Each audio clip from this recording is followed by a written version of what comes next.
Hello and welcome to Season 2 of Tigers by the Fire, World War II Discussions and Stories. My name is Michael Arvidas. Today I am here with Charlie Giano and John Sheridan. Hello, I'm John Sheridan. I'm Charlie Giano. Today we're going to be talking about the Battle of Midway. A little brief explanation of the war going into Midway.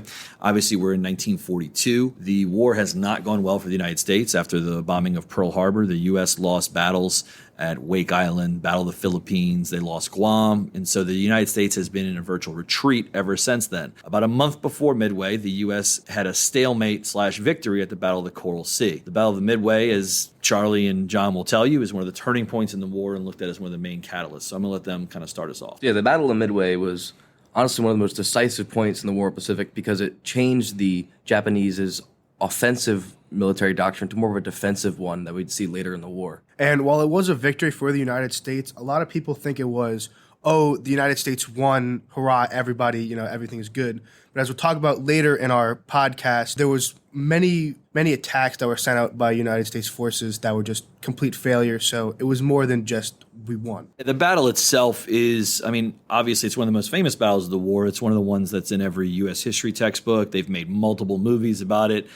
And it definitely is a big turning point. Now, a lot of Americans don't understand how, in some ways, lucky the battle ended up turning out, how many things actually went into it, and the fact that this was a multi-day thing. This wasn't just one quick action. So I'm very curious to see what you guys have. Oh, yeah, we'll definitely get into that. You'll see as soon as we got this episode, this was a battle that was made by really two decisions made by two people. And this was a really important battle because this would lead Japan to lose 4 of their 6 heavy aircraft carriers, a majority of their experienced pilots. This was also a huge morale boost for United States forces who had just suffered defeat after defeat. So this was a really big boost for them as well. For the lead up to the battle, it was attacked shortly after Pearl Harbor when the Japan made their first push real into the Pacific. At that battle, the 2 destroyers were bombarding the island of Midway, and the first Marine Medal of Honor was awarded to Lieutenant George Cannon, who was injured and continued to serve on the island.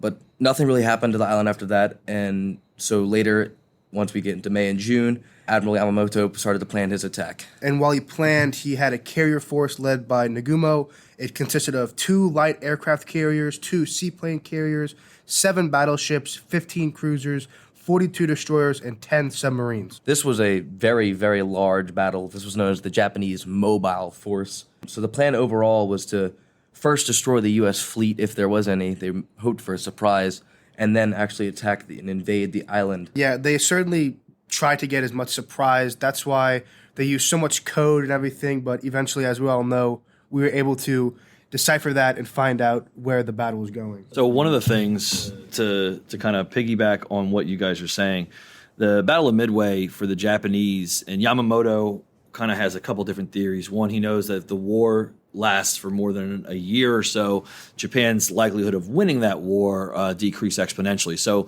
the hope with Midway is to knock out the Pacific Fleet of the United States.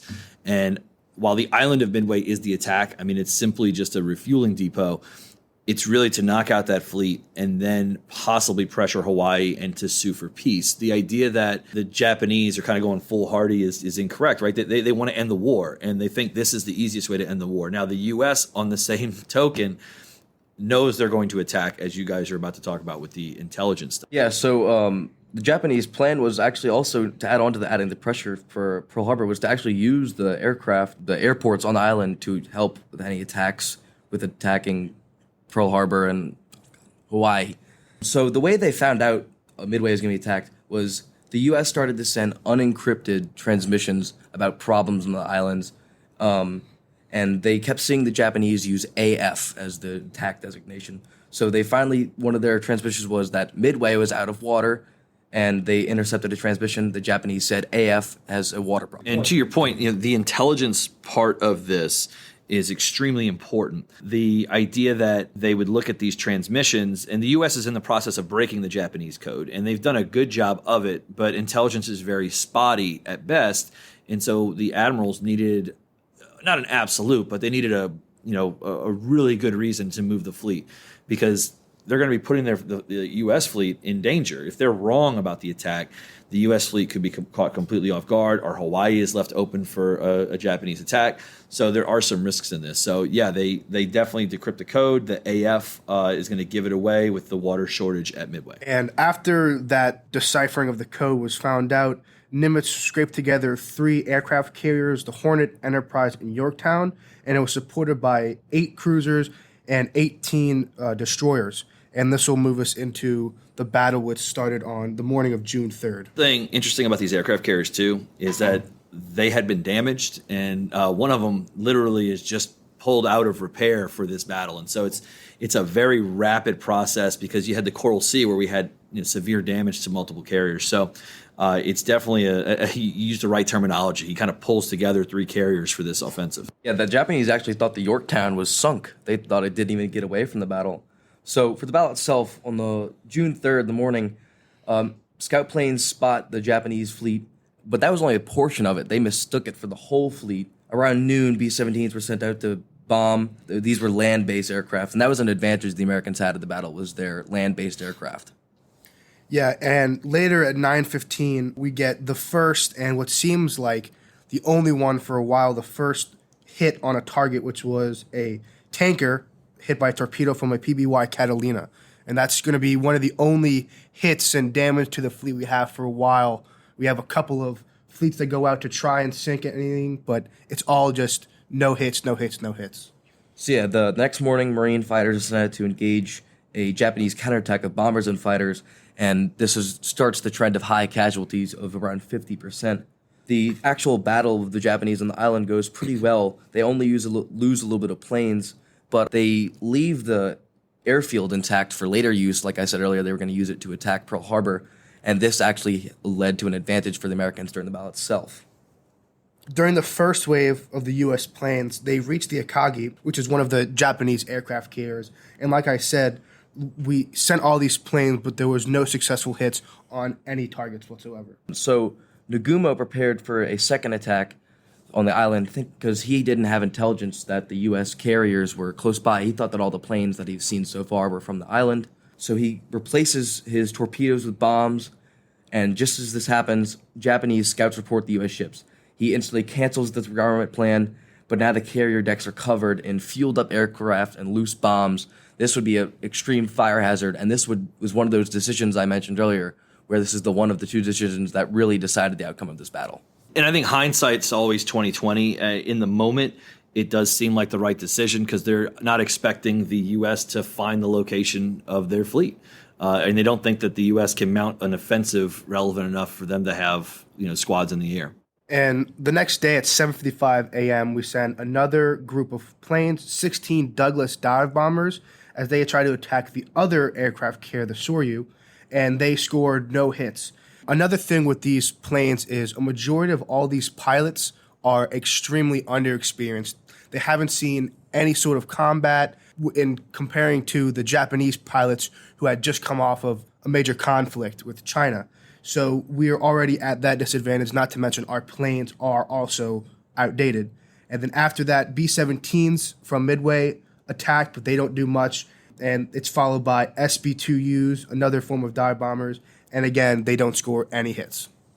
The most important decision of the battle comes when Nagumo has all of his planes recovered to refuel after the attacks on the island. He brings them all back, and this would allow the U.S. carrier planes that were currently out on patrol to kind of draw the AA fire towards them, which would open the skies over for an attack which would come later by Wade McCluskey's dive bomb. U.S. carriers came under command of Rear Admirals Spruance and Fletcher. Spruance launched planes at a distance they could not return from with fuel, but he sent them out in hopes of catching the Japanese off guard. He did this because before the actual battle, America did a couple of mock battles between their carriers, and they found that a carrier that got planes up and found the other carrier first and got the first attack off usually won. So he was gambling with these sending up these planes without enough fuel that he could hopefully knock out the enemy's carrier fleet before they could touch them. When doing this, He also knew that the unreliable comms between Midway and carriers led to many planes never even seeing a glimpse of any sort of Japanese carriers or fleet or anything like that. To the point that you guys are saying, I feel like most Americans and most people don't realize is that, one, the Pacific Ocean is massive. And the idea that you're just going to know where these aircraft carriers are, they're miles and miles apart from each other. And so that's what makes the naval battles of World War II so different than those of World War I or previous engagements. Ships don't ever see each other in this. And so you're talking about sending up planes, hoping the intelligence is right, which it was in this case, almost to the minute, to the mile, but that they're going to get a little lucky, as you guys are about to talk about. So around 9:20 a.m., one of the first squadrons that would actually find the enemy aircraft carriers and start to try to get some hits in was 15 TBD torpedo bombers. They had again tried to attack the Soryu, and this was one of the first squadrons that, again, it was a failure, and only one survivor actually came back, and he didn't even fly back. He was found and floating around the Pacific Ocean. It was George Gay. Was floating around for 30 hours before he was discovered. The battle was nearly over by the time he was found. At 10:20, another 41 TBDs are sent out, and only 6 return. Again, both these attacks scored 0 hits. This was kind of a trend we see in the first couple of attacks with the Americans. And while these planes go out, Japanese fighters have been sent out to go try and shoot these down, but to their dismay, they leave the airspace open for Wade McCluskey and all of his dive bombers. So Wade's squadron is kind of a unique story. This is the other decision I was mentioning earlier. That's hindsight. It was probably the second most important decision of the battle. Wade's squadron had been searching for the fleet for a while, and they were almost out of fuel. They decided that either they would have to go back soon, or they were not going to see anything, or they were going to ditch their planes in the ocean. But they actually saw a destroyer, and that was searching for a submarine, and it was on its way back to the actual fleet. So they decided to follow back that destroyer, and this would pay off, allowing them to actually get one of the first successful attacks on the Japanese carriers. So like you said, at 10:22, Wade's squadron gets the first major hit on targets, the Kaga and the Akagi, setting them both ablaze. And another group of dive bombers from the Yorktown attacked the Soryu and also set it ablaze. This was because it was such a success, because like we said earlier, the decks were covered with bombs, covered in fuel and other aircrafts that had been grounded and things like that. And there's a big difference in how they're attacking. The torpedo bombers that the U.S. is implementing, one, we have a lot of defaulty torpedoes. A lot of them either don't go straight or don't detonate on impact. The dive bombers, when they do connect, they explode and they go decks into the aircraft carrier. And that's actually what caused one of the aircraft carriers to go up. It went down to a munitions deck and it exploded. And so, yeah, they get 2 direct hits on these aircraft carriers. And the Japanese, up until this point in the war, really hadn't dealt with this total of a calamity. And the other aspect you have, remember, they sent planes out to attack the U.S. fleet and the island of Midway. Where are they going to land now is the other question. Yeah, many of those pilots wouldn't have a carrier to return to. They would have to ditch in the ocean. Many of them were found, which we'd later talk about. A lot of them gave up vital intelligence, used later in the battle. But that was kind of the 3 minutes that decided the Pacific, you could say, because those 3 carriers right and then were just attacked, and they were pretty much out of commission at that point, because the Japanese also had uncovered wooden decks for all their aircraft carriers, which also helped with the spreading of fire on their decks. Yeah, the Japanese design, right, those wooden decks, they really did kind of go up in flames. And to your point, I mean, there's also another thing. Yeah, the U.S. is going to lose the Yorktown during this, but does that really impact the U.S. in the big scheme of the war? Not really. Japan can't replace these carriers as quickly as the U.S. is going to be able to replace them. It also is going to eliminate that aura of invincibility that Yamamoto had created for the Japanese Navy. So at the other side of the war, in the Japanese, at 10:50, Yamaguchi takes command from Hiryu, while Nagumo gets to a new capital ship and prepares the planes for a counterattack. While this is going on, the Japanese dive bombers were able to, what seems like, get the final blow in the Yorktown after coming out of dry dock and that quick little repair. It is down, but it's not out yet.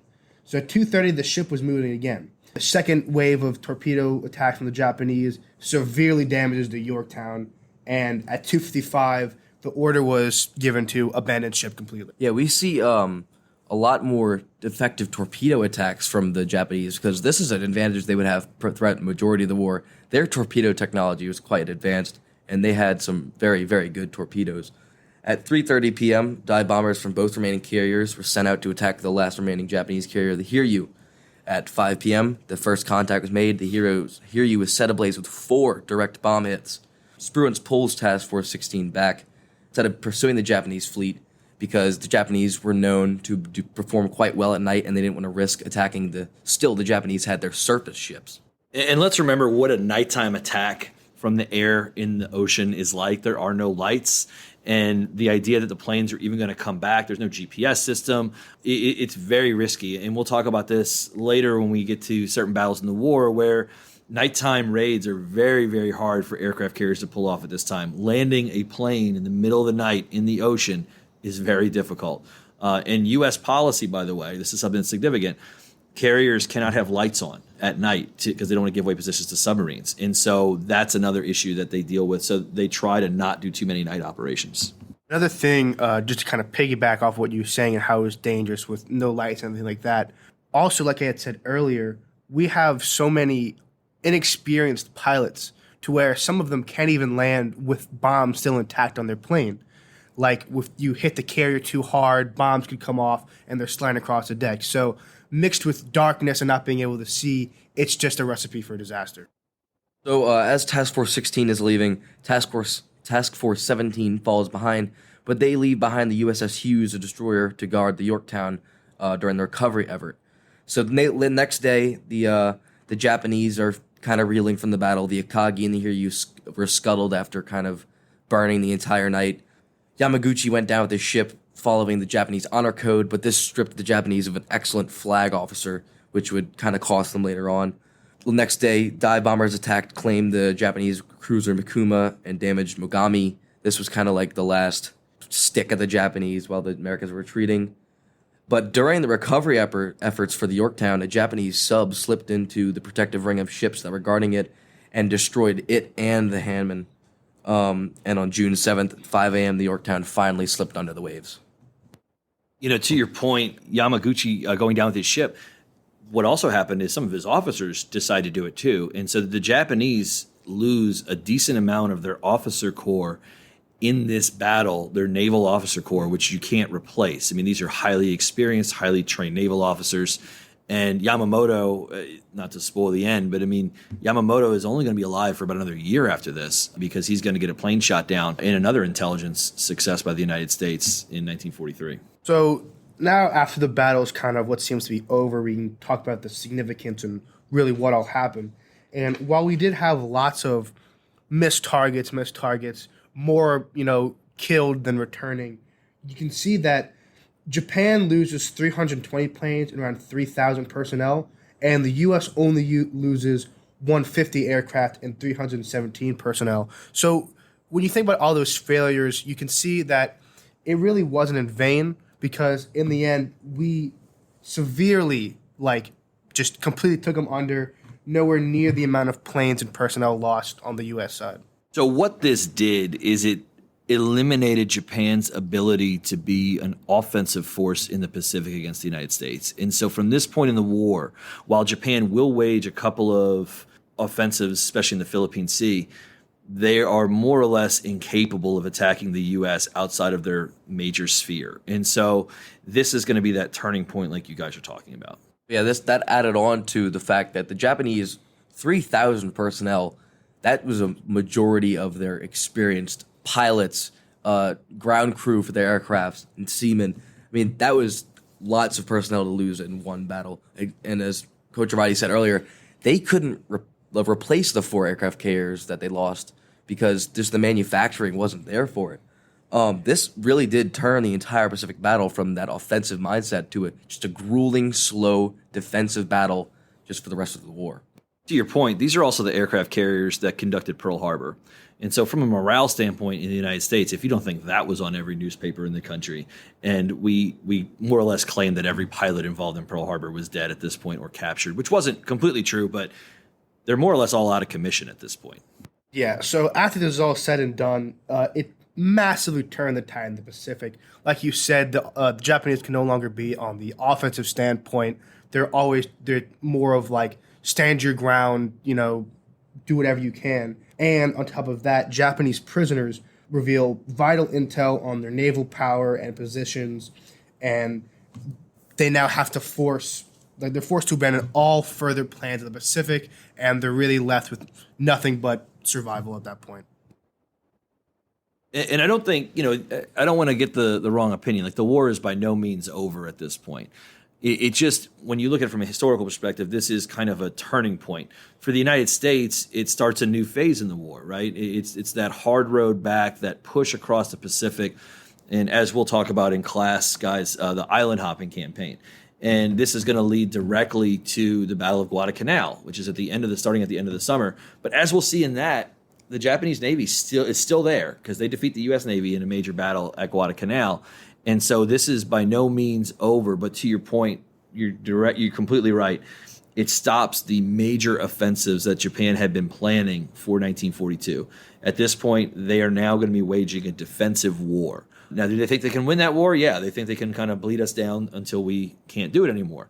And that's going to be the strategy. And their Navy is going to try and rebuild slowly but surely. But as we know, the U.S. Navy is going to outproduce them tenfold.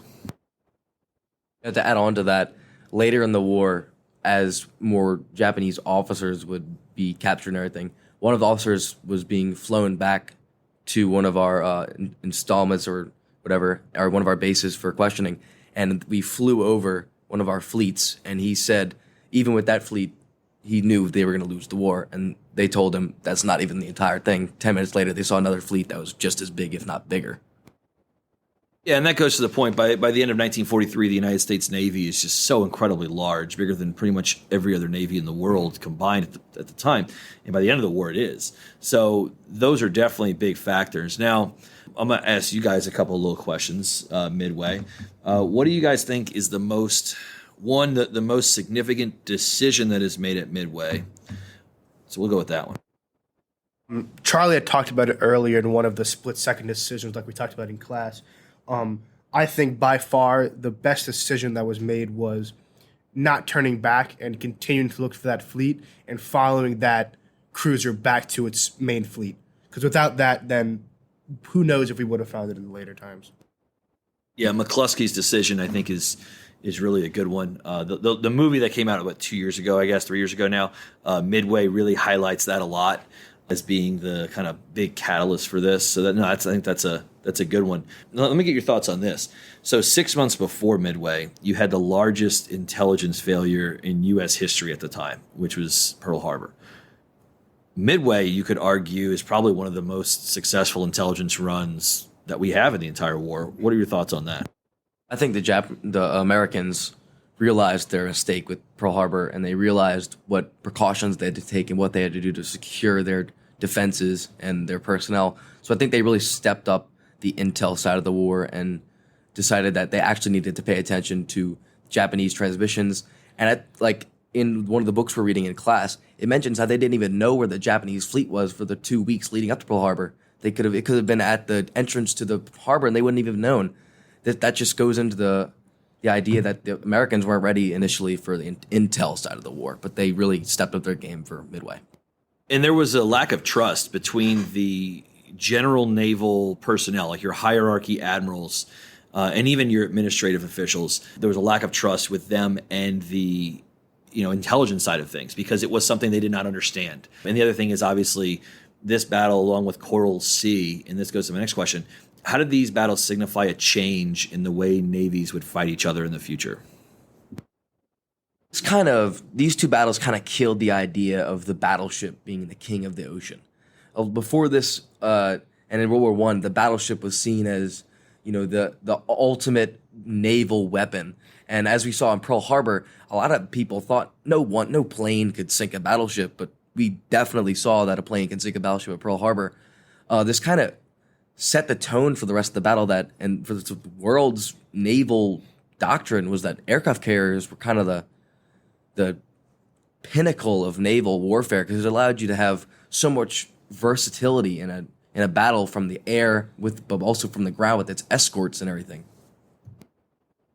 Even today, aircraft carriers have a certain mystique to them, I think. There's a little bit of awe when you get to go on. There's these giant floating military bases. So it was a very good observation.